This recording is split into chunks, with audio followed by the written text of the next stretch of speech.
জগন্নাথ দেবের 56 ভোগের মধ্যে আরেকটি ভোগ হলো এই গজা। এই গজা বাইরেটা যতটা মুচমুচে ও ভেতরটা ততটাই রসালো।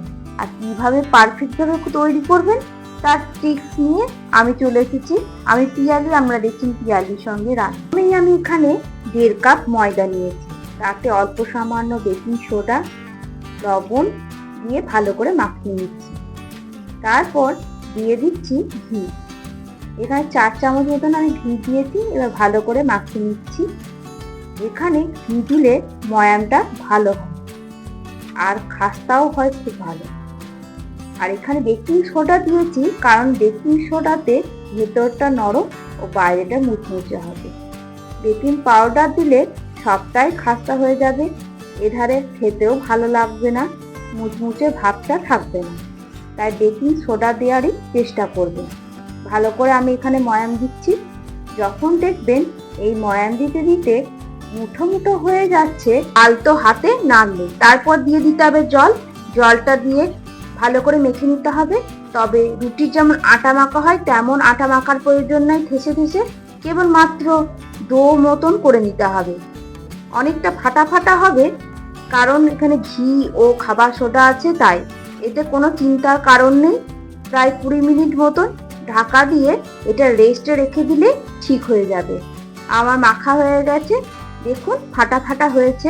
এবার ঢাকা দিয়ে আমি 20 মিনিট রেখে দিলাম।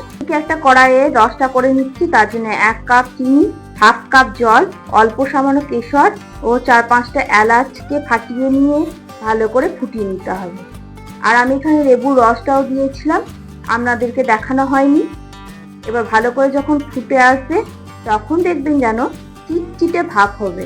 এই চিটচিটে ভাপেরই দরকার, বেশি ফোটানোর দরকার নেই। ও 20 মিনিট পর ঢাকা খুলে ভালো করে মাখিয়ে নিতে হবে।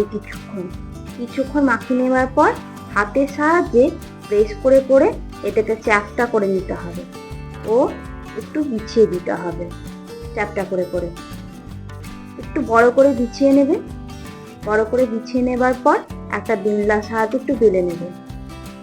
যতটা পারবেন স্কোয়ার শেপে দেওয়ার চেষ্টা করবেন। তারপর একটা চাকুর সাহায্যে 4টে ভাগ করে নিলাম।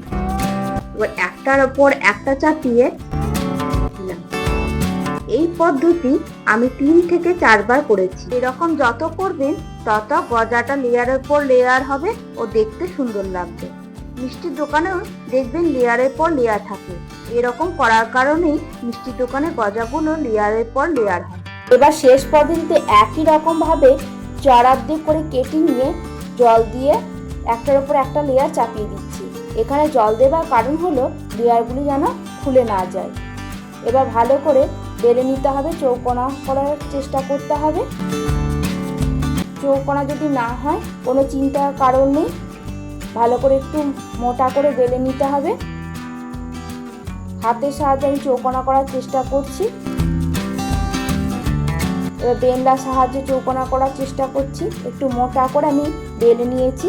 এবার চাকুর সাহায্যে আমি চারিধারটা কেটে নিচ্ছি, তাহলেই চৌকোনা হয়ে যাবে। এবার গজা শেপ দেওয়ার জন্য আমি কেটে নিচ্ছি। আপনারা লম্বা লম্বা করেও রাখতে পারেন বা স্কোয়ার শেপেও রাখতে পারেন। আমি স্কোয়ার শেপে কেটে নিচ্ছি। দেখুন কতটা মোটা হয়েছে। এরকম মোটা ভাবে রেখে দেবেন। এদিকে কড়াইয়ে তেলটা গরম করতেও বসিয়ে দিয়েছিলাম। তেলটা যেন খুব গরম না হয়, হালকা মিডিয়াম গরম হলে তখন গজাগুলোকে ছেড়ে দিতে হবে। আর গ্যাসের ফ্লেমটি একবারেই লো করে দিতে হবে। এটিকে একবারেই লো আঁচে ভাজতে হবে। হাই হিটে ভাজলে ভেতরটা নরম থাকবে ও ওপরটা পুড়ে যাবে। যখন দেখবেন ভাজা ভাজা হয়ে যাচ্ছে তখন ভাজাগুলো ওপরে চলে আসবে। এবার লাল লাল হয়ে গেলে একটা ঝান্নার সাহায্যে তুলে নেব। লাল লাল হয়ে গেছে, এবার ঝান্নার সাহায্যে তুলে নিচ্ছি। এভাবে সমস্ত গজাগুলোকে আমি তুলে নিলাম ও রসের মধ্যে দিয়ে দিলাম। রসটাকে একটু গরম করার চেষ্টা করবেন। গরম রসে ভালো করে গজার রস ঢোকে।